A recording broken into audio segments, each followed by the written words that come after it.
Breaking news with a twist you never thought you'd see. Israeli Prime Minister Benjamin Netanyahu, the man known for doubling down harder than a blackjack addict in Vegas, just did something rare. He apologized. Yep, to Qatar of all places. Strap in, folks, because this story has more layers than a shawarma wrap, and it's about to get spicier than Doha in July. In a development that has sent ripples across global diplomatic circles, Israeli Prime Minister Benjamin Netanyahu has issued an official apology to Qatar following a controversial strike in Doha. The incident, which involved an Israeli operation targeting Hamas operatives, resulted in not only the loss of militant figures, but also the death of a Qatari serviceman. Beyond the immediate tragedy, the strike represented a violation of Qatari sovereignty and drew sharp international condemnation. What makes this episode particularly significant is not merely the military action itself, but the subsequent diplomatic fallout. Netanyahu, a leader often portrayed as steadfast and unwilling to back down, was placed in the rare position of expressing regret. The apology, delivered directly to Qatar's leadership with the United States mediating, underscores the weight of this incident and the fragile balance of Middle Eastern geopolitics. As we break this story down, 10 key facts emerge that reveal the scale, complexity, and implications of this apology. From the military strike itself, to Washington's role, to Qatar's demands and Israel's underlying grievances, each element paints a larger picture of shifting alliances, strained relations, and high-stakes diplomacy in one of the world's most volatile regions. The foundation of this diplomatic crisis lies in the dramatic Israeli strike on Doha. On September 9th, Israeli intelligence identified Hamas leaders residing temporarily in the capital during sensitive ceasefire discussions. Acting on this intelligence, Israel launched an operation aimed at eliminating senior Hamas figures, justifying the move as an act of national security. The strike, however, had devastating consequences beyond the intended targets. While 5 Hamas operatives were killed, the operation also led to the death of a Qatari serviceman, Badr al-Dosari. This was not simply an operational mishap, it was, in every sense, an international incident. By striking within the capital of a sovereign nation, Israel crossed a boundary that triggered outrage across the Arab and Muslim world. Qatar, a state that positions itself as a regional mediator and host of ongoing diplomatic dialogues, suddenly found itself under attack, not from militants, but from a nation with whom it has long had a tense and complicated relationship. The symbolic weight of this action could not be overstated. The strike occurred against the backdrop of fragile ceasefire negotiations between Israel and Hamas, brokered through Qatari mediation with U.S. support. At the time of the attack, the presence of Hamas figures in Doha was not a hidden arrangement, but a carefully managed part of these discussions. The Israeli decision to strike at such a moment introduced a new dimension of distrust into an already delicate process. To Hamas, it reinforced Israel's unwillingness to engage through dialogue. To Qatar, it represented an unforgivable breach of sovereignty during a period when it was extending itself diplomatically to foster peace. The broader reaction was swift. Muslim-majority nations across the Middle East and beyond expressed outrage. Statements of condemnation poured in, with several governments warning that such violations of sovereignty set dangerous precedents. Even countries not typically aligned with Qatar found themselves speaking against the action, recognizing that a precedent of cross-border strikes on mediating states would undermine the very foundation of diplomacy.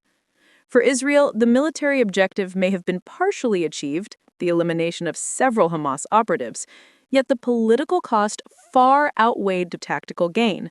Instead of weakening Hamas's international standing, the strike galvanized support for the organization, painting Israel as reckless in the eyes of regional and global observers. Moreover, it placed Netanyahu in a corner diplomatically, forcing him into a position rarely seen, issuing a public and direct apology.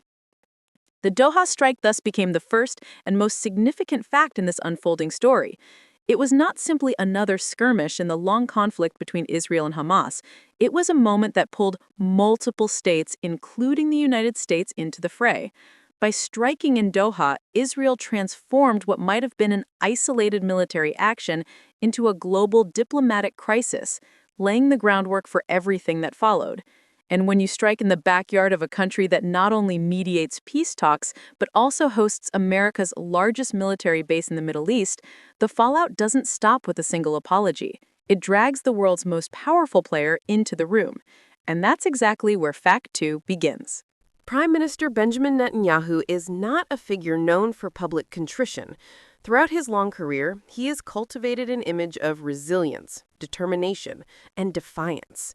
For Netanyahu to issue an apology, particularly to a Gulf state such as Qatar, marked a rare departure from his typical posture.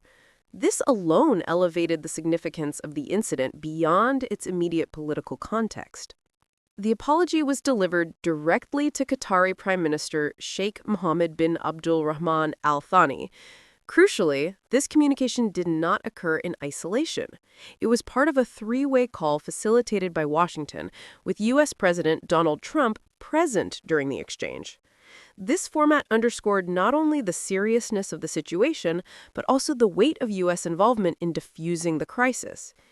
In his statement, Netanyahu expressed deep regret for the death of the Qatari serviceman and for the violation of Qatari sovereignty. He assured that Israel had not intended to escalate tensions with Qatar and offered guarantees that such an action would not be repeated. This language, while diplomatically cautious, was nevertheless striking for a leader who rarely makes public concessions. The fact that it was directed at Qatar, a state that has often been at odds with Israel's regional strategies, made it even more remarkable.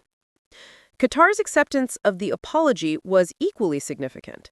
The Qatari Foreign Ministry confirmed the receipt of Netanyahu's message, but emphasized that it was accompanied by strict assurances.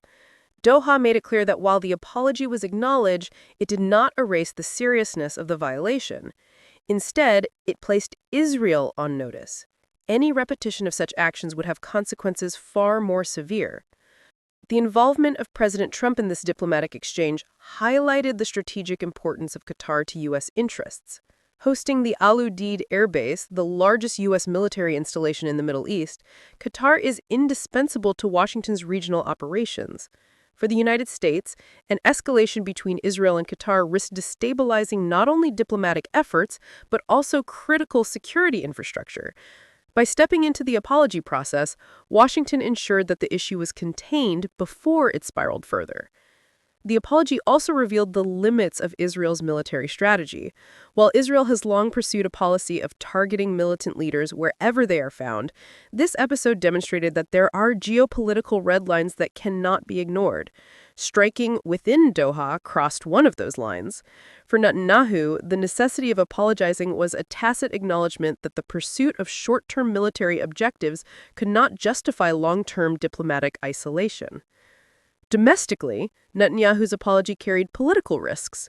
Within Israel, he has often been supported by constituencies that value his assertive posture.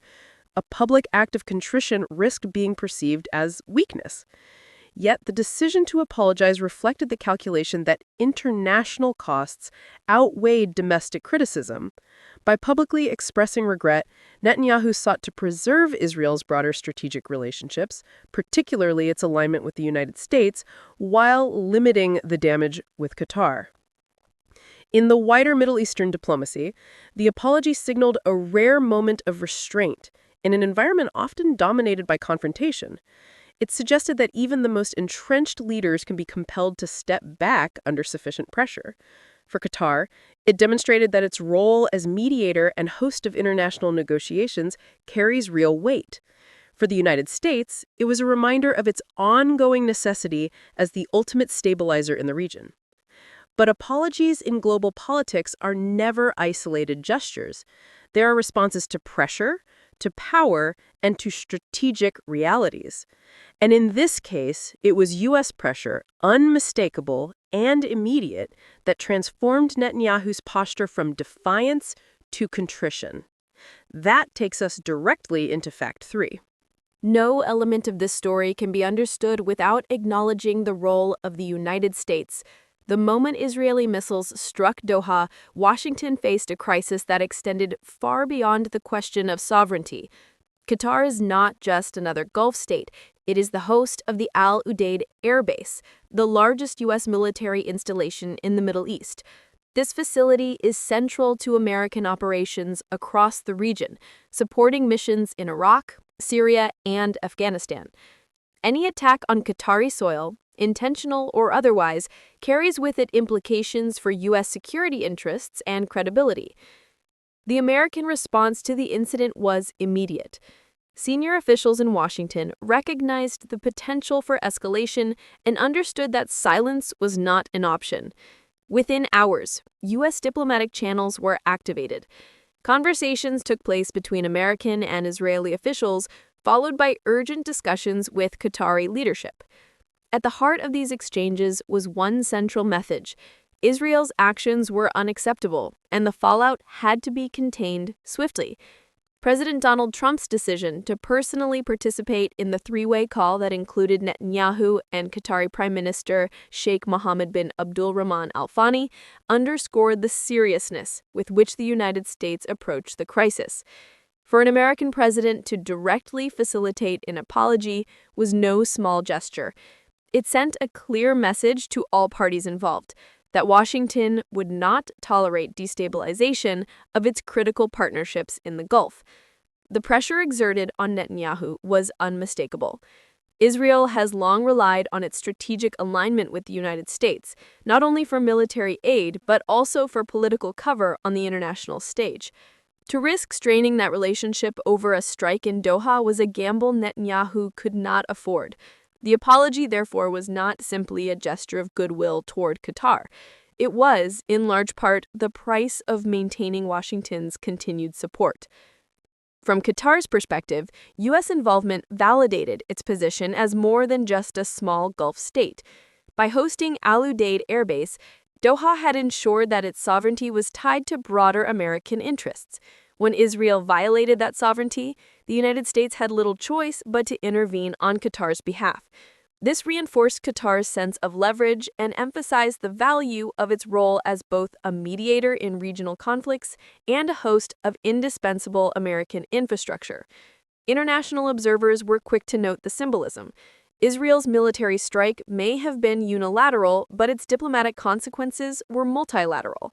The United States had effectively stepped in as guarantor, ensuring that the situation did not escalate further. For Netanyahu, this demonstrated the limits of unilateralism in a region where every action reverberates across multiple capitals. For Doha, it reinforced its ability to demand accountability when its sovereignty was threatened. The lesson from this episode was clear. U.S. pressure remains a decisive force in Middle Eastern affairs. While the balance of power in the region continues to shift with the growing roles of Turkey, Iran, and even Russia, Washington's capacity to compel action from both allies and rivals alike was on full display. Netanyahu's rare apology was as much to Washington as it was to Doha. Without American insistence, such contrition might never have materialized. But Washington's intervention was only one side of the equation. For the apology to be meaningful, it needed to be received, and Qatar was in no mood to accept empty words. That brings us to fact 4, Doha's diplomatic demands and how it turned contrition into leverage. Qatar's reaction to the Israeli strike and subsequent apology demonstrated the careful balance of assertiveness and pragmatism that have defined its foreign policy in recent years. While many nations might have reacted with unrestrained fury, Doha chose a path that blended firm demands with continued diplomatic engagement. In doing so, it reinforced its identity as both a victim of aggression and a resilient mediator in regional conflicts. Following the Israeli strike, Qatar's foreign ministry issued a statement confirming that Netanyahu had expressed regret. Yet this acknowledgement was carefully worded. Doha emphasized that the apology had been accompanied by specific assurances. Israel would respect Qatari sovereignty and such violations would not occur again. These were not minor conditions. They transformed the apology from a symbolic gesture into a binding diplomatic commitment. By setting these terms, Qatar ensured that the narrative did not revolve solely around Israel's contrition. Instead, it highlighted Qatar's ability to hold a regional power accountable. This shift in framing was crucial. It allowed Qatar to position itself not merely as a victim, but as a sovereign state capable of demanding and receiving guarantees at the highest level. The response also reflected Qatar's broader strategic calculus. As host of the Al Udeid Air Base, Doha understands that its security is intertwined with American interests. The visible involvement of the United States in the apology process reinforced this reality. By accepting the apology while insisting on guarantees, Qatar demonstrated that it could leverage its relationship with Washington to secure its national interests.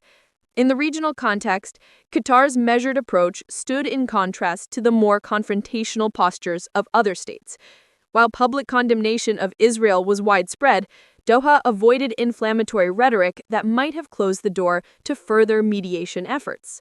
This balance preserved its credibility as a neutral facilitator in ongoing negotiations, particularly in the Israeli-Palestinian conflict. And it also allowed Qatar to maintain its unique diplomatic niche, one in which it can engage with all sides, even amid crises. But Qatar's response should be underestimated. By demanding explicit assurances, Doha made it clear that its sovereignty was not negotiable. This was especially important given its history of navigating tensions with larger neighbors, including Saudi Arabia and the United Arab Emirates. The message was simple. Qatar may be small in size, but it wields significant diplomatic weight, and violations of its sovereignty will carry consequences. The broader implications of Qatar's stance extended beyond the immediate crisis. It reinforced the principle that smaller states, when strategically positioned, can exercise influence disproportionate to their size. By combining its role as mediator with its status as host of critical U.S. infrastructure, Qatar ensured that it could not be marginalized. The apology thus became not only an admission of fault by Israel, but a validation of Qatar's diplomatic strategy.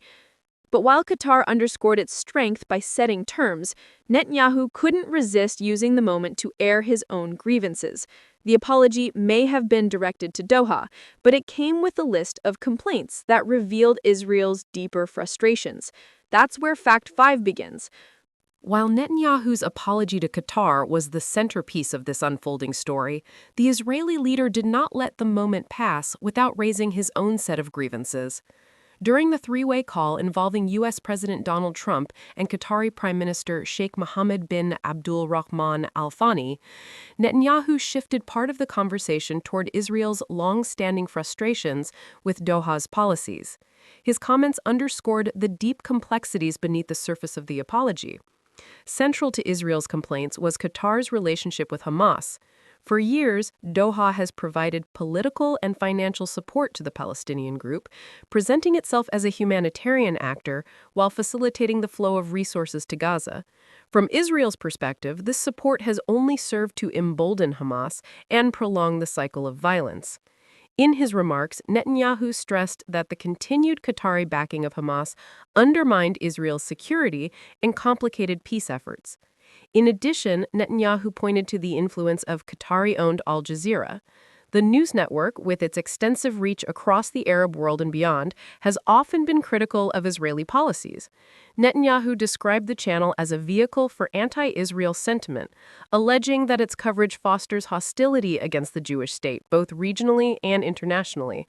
This complaint was not new. Israeli officials have long accused Al Jazeera of biased reporting, but raising it in the context of an apology highlighted how deeply these grievances run. Another area of contention involved Qatar's support for groups affiliated with the Muslim Brotherhood. Israel has consistently viewed the Brotherhood as a destabilizing force in the Middle East, arguing that its ideological influence fuels extremism. By linking Doha's foreign policy choices to broader regional instability, Netanyahu framed Qatar not just as a mediator, but as an actor whose decisions directly shape the security environment in which Israel operates. Perhaps most striking was Netanyahu's mention of Qatari influence on Western academic and political discourse. He claimed that Qatari funding supported initiatives that promoted anti-Israel narratives on university campuses and in international forums. This complaint was not new. Israeli officials have long accused Al Jazeera of biased reporting, but raising it in the context of an apology highlighted how deeply these grievances run. The decision to air these complaints during a call that was ostensibly about an apology was telling. It illustrated Netanyahu's strategy of reframing a moment of vulnerability into an opportunity to press Israel's case. While the apology acknowledged a misstep, the grievances reminded both Qatar and the United States that Israel considers Doha's policies a persistent source of friction. In doing so, Netanyahu sought to balance the appearance of contrition with the reassertion of Israel's strategic concerns. For Qatar, these grievances were not new, but their placement alongside an apology carried diplomatic weight. By accepting Israel's regret while hearing its complaints, Doha was positioned as both a state that could demand accountability and as one that must manage ongoing criticism. The moment underscored the layered nature of Middle Eastern diplomacy, where even acts of contrition are never without strategic calculation in Middle Eastern politics. Yet grievances alone could not define the story. Beyond Israel's complaints and Qatar's conditions lay the broader question: how would the world respond? The answer was swift, and it came in the form of international outrage and regional solidarity. That brings us to fact 7. The Israeli strike on Doha and the subsequent apology triggered a cascade of international reactions that underscored the high stakes of this incident. From Muslim-majority states to Western allies, voices across the globe weighed in, reflecting both outrage at the violation of sovereignty and concern about the implications for regional stability. In the immediate aftermath of the strike, governments across the Middle East issued strong statements of condemnation. Nations such as Turkey, Iran, and Pakistan denounced the attack as an unacceptable breach of international law. Even states that do not traditionally align themselves closely with Qatar joined in, recognizing that the precedent of targeting a mediating country during peace talks threatened the broader framework of diplomacy. The collective message was clear: sovereignty must be respected, regardless of the political disputes at hand. One of the most notable reactions came from the Organization of Islamic Cooperation, or OIC. Convening an emergency session in response to the incident, the OIC released a statement condemning Israel's actions and calling for greater protections for states engaged in mediation. This collective response amplified the pressure on Israel, demonstrating that the strike was not merely a bilateral issue between Jerusalem and Doha, but one that galvanized the broader Muslim world. Beyond the Middle East, the strike drew sharp criticism from European nations. France, Germany, and the United Kingdom all voiced concern, emphasizing that such actions risk undermining fragile diplomatic efforts in the region. For these states, the strike represented not just a violation of Qatar's sovereignty, but a setback for international initiatives aimed at de-escalating the Israeli-Palestinian conflict. The United Nations also weighed in. Several member states called for the issue to be addressed in the Security Council, arguing that the strike set a dangerous precedent for international norms. While direct action against Israel was unlikely due to U.S. protection in the Council, the debate itself reflected the depth of concern among the international community. For Qatar, the wave of international condemnation was an important source of support. It validated its position as a wronged party and reinforced the legitimacy of its demands for guarantees from Israel. The backing of both regional and global actors strengthened Doha's hand, ensuring that its response would not be dismissed as isolated indignation. For Israel, the backlash underscored the costs of the strike. While it had succeeded in targeting Hamas operatives, the global reaction painted it as reckless. The chorus of condemnation not only increased diplomatic isolation, but also emboldened critics of Israeli policies worldwide. At a time when Netanyahu was seeking to maintain strong international ties, the fallout threatened to erode Israel's standing in multiple arenas.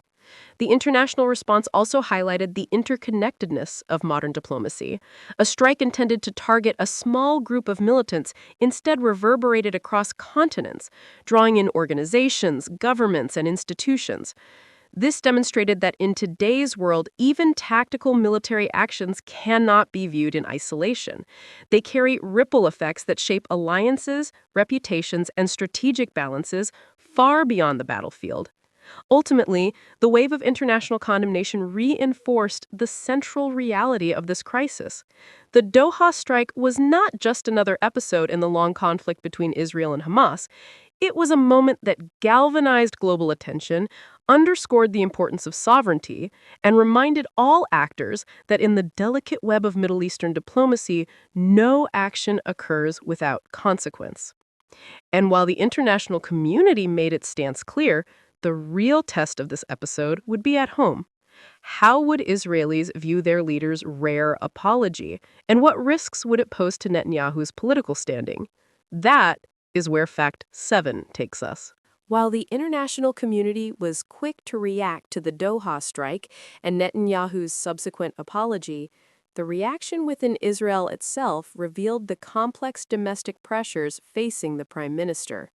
For a leader who has built his political identity on strength, resilience, and defiance in the face of criticism, the act of issuing a public apology, particularly to Qatar, was a risky move with far-reaching political consequences.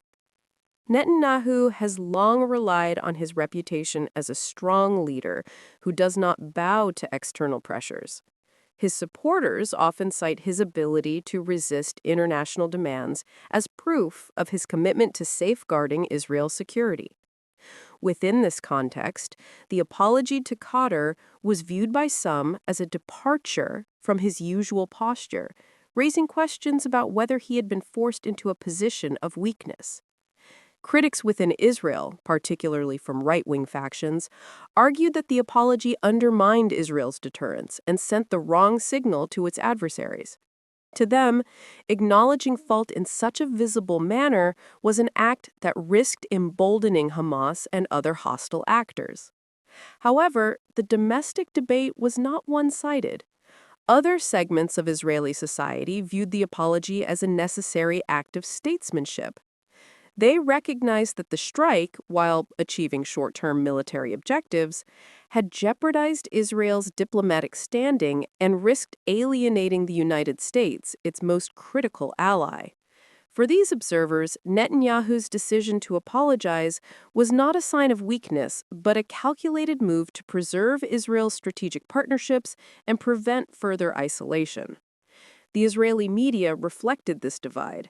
Some outlets framed the apology as a humiliating concession that exposed Israel to further diplomatic pressure. Others emphasized the pragmatic necessity of maintaining ties with Washington and preventing the crisis from escalating into a broader conflict. Talk shows and opinion columns debated whether Netanyahu had acted in Israel's best interest or whether he had compromised national pride. This domestic debate also highlighted the broader challenges facing Israeli leadership. Balancing military assertiveness with diplomatic responsibility has always been a central tension in Israeli politics. The Doha strike and its aftermath brought this tension into sharp focus. On the one hand, Israel prides itself on its ability to act decisively against threats. On the other hand, the need to navigate a complex international environment requires occasional concessions, even in moments of perceived strength. Netanyahu himself attempted to manage the domestic fallout by framing the apology within a broader narrative of responsibility. He emphasized that while Israel would never compromise its security, it also valued its international relationships. By presenting the apology as a gesture aimed at preserving alliances rather than capitulating to pressure, he sought to reassure both domestic and international audiences. The impact of the apology on Netanyahu's political standing remained uncertain in the short term. For some Israelis, it reinforced the image of a leader capable of pragmatism in moments of crisis. For others, it raised concerns about whether their prime minister had been cornered by foreign powers. The debate revealed the inherent difficulty of governing in a region where every action, whether military or diplomatic, is scrutinized through the lens of both national pride and geopolitical necessity. Ultimately, the domestic fallout in Israel underscored a fundamental truth. Leadership in the Middle East is as much about managing perceptions as it is about pursuing policies. Netanyahu's apology to Qatar was not only a diplomatic act, but it was a moment that forced Israelis to confront the tension between strength and diplomacy, pride and pragmatism, in their nation's approach to an unforgiving regional landscape. Yet even as Israel debated the meaning of the apology internally, the situation also highlighted Qatar's growing importance on the world stage. Beyond being the aggrieved party, Doha emerged as a key player whose diplomatic weight was reinforced by this crisis. That brings us to Fact 8. The Doha strike and its aftermath did more than expose the risks of Israeli unilateralism. It also highlighted the remarkable rise of Qatar as a significant diplomatic actor in the Middle East and beyond. Once considered a minor player, overshadowed by its larger Gulf neighbors, Qatar has steadily carved out a role as a mediator, host, and influential voice in regional affairs. The apology from Netanyahu was not just an acknowledgement of a misstep, it was a recognition, however reluctant, of Qatar's importance. Central to Qatar's influence is its role as a mediator in conflicts across the region, from hosting Hamas leaders to facilitating talks between rival factions. Doha has positioned itself as a platform for dialogue. This approach is not without controversy. Critics argue that Qatar's openness to groups like Hamas legitimizes extremist actors. Yet the very willingness to engage with all sides has given Doha leverage in situations where other states are unwilling or unable to act. The presence of Hamas leaders in Doha during ceasefire negotiations was a reflection of this strategy. The Israeli strike, therefore, was not only an attack on Hamas operatives, but also an attack on Qatar's identity as a mediator.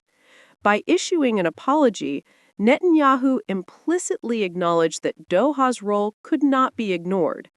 Qatar's insistence on guarantees following the apology reinforced its ability to dictate terms even to larger and more militarily strong states.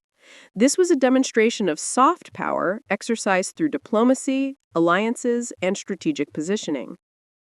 Another pillar of Qatar's influence lies in its media presence. Al Jazeera, the state-backed broadcaster, has become one of the most recognizable media outlets in the world. Its critical coverage of Israel, along with its reporting on regional conflicts, has shaped public opinion across the Middle East and beyond.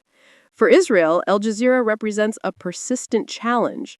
For Qatar, it is a powerful tool that extends its influence far beyond its geographic size. Qatar's wealth has also played a decisive role. Fueled by vast natural gas reserves, the state has used its economic resources to build alliances, provide humanitarian aid, and invest in global institutions. This financial leverage ensures that Qatar is not easily sidelined in regional or international affairs. Its ability to fund reconstruction in Gaza, for instance, has given it a unique role in shaping the dynamics of the Israeli-Palestinian conflict. The U.S. presence at Al Udeid Air Base further enhances Qatar's strategic importance. Hosting the largest American military installation in the region gives Doha a shield of security and influence. It also ensures that when its sovereignty is violated, as in the Israeli strike, it can count on Washington's intervention. This intertwining of U.S. interests with Qatari sovereignty gives Doha leverage disproportionate to its size. The Doha incident thus became a moment of validation for Qatar's foreign policy strategy. By extracting an apology from Netanyahu and reinforcing its conditions with U.S. backing, Doha demonstrated that its role as a mediator and strategic ally cannot be dismissed. The event highlighted Qatar's transformation from a small Gulf emirate into a state whose voice carries weight in regional and international forums. For Israel, this was an uncomfortable reminder. The very state it often criticizes for supporting Hamas had proven capable of forcing an apology and securing guarantees. For the region, it was evidence that Qatar's influence was continuing to grow, even in the face of controversy. And for the international community, it reinforced the notion that Doha remains a central hub in the intricate web of Middle Eastern diplomacy. But while Qatar's role was strengthened, Israel's challenges were far from over. The apology and its fallout also exposed vulnerabilities in Israel's broader regional strategy, vulnerabilities that opponents and allies alike would be quick to notice. That sets the stage for Fact 9. The Doha incident also shed light on the vulnerabilities within Israel's broader regional strategy. For years, Netanyahu has emphasized normalization agreements, strategic alignments with Gulf states, and a narrative of expanding Israel's acceptance in the Middle East.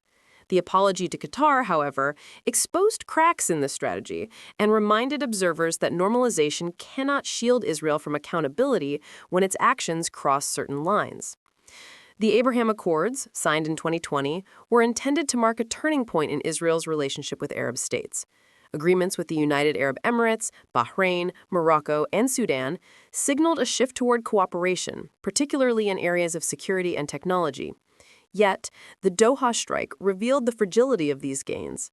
While not directly involving signatory states, the international backlash demonstrated that normalization with some Arab governments does not erase the sensitivities of sovereignty and Palestinian solidarity. Qatar, though not a party to the Abraham Accords, occupies a unique position in the Gulf. It is simultaneously a critic of Israeli policies and a mediator in the Israeli-Palestinian conflict.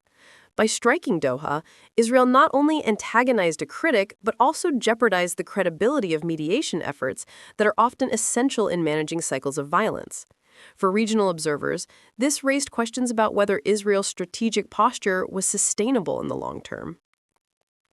Moreover, the strike risked complicating Israel's budding relationships with other Gulf states. Even those governments inclined toward cooperation with Israel had to acknowledge the public outrage that followed the incident. Popular sentiment across the Arab world remains strongly supportive of Palestinian rights. Any perception that normalization equates to ignoring violations of sovereignty or attacks on mediators threatens to erode the legitimacy of these agreements. From Israel's perspective, the apology was a calculated necessity. Yet, in acknowledging fault, Netanyahu inadvertently underscored the constraints of his regional vision. Israel cannot afford to alienate the very states it hopes to court for strategic partnerships, nor can it pursue unilateral military actions without considering the diplomatic repercussions. The Doha incident served as a reminder that the pursuit of security through force must be balanced with respect for the norms of diplomacy. For Israel's opponents, the apology was portrayed as evidence of weakness. Hamas and other groups pointed to it as proof that Israel could be pressured into concessions when international and regional condemnation is unified. For Israel's allies, the incident was a warning that even close coordination with Washington cannot insulate Jerusalem from the consequences of overreach. In this sense, Fact 9 reveals not just the story of one strike and one apology, but a broader lesson on strategy. Israel's regional ambitions, while significant, remain vulnerable to setbacks when its actions undermine the very frameworks of diplomacy it seeks to influence. The Doha apology was not just about contrition. It was a moment of recalibration for Israel's approach to its neighbors. And while Israel faced strategic dilemmas, the Doha incident also provided a glimpse into what lies ahead for the Middle East. From shifting alliances to the reaffirmation of sovereignty, the apology signals trends that could shape the region's future. That takes us to Fact 10. The Doha strike and Netanyahu's subsequent apology to Qatar will be remembered as one of the most dramatic diplomatic episodes of recent years. It brought together military action, political fallout, and international diplomacy in a single narrative that spanned from the streets of Doha to the halls of Washington.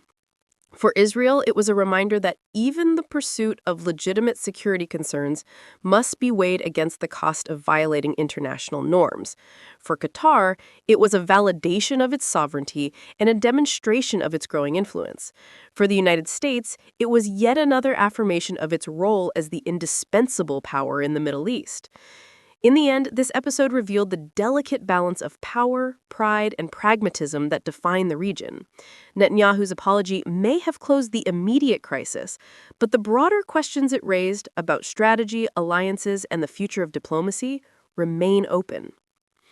This is Global Pulse News, bringing you the stories behind the headlines.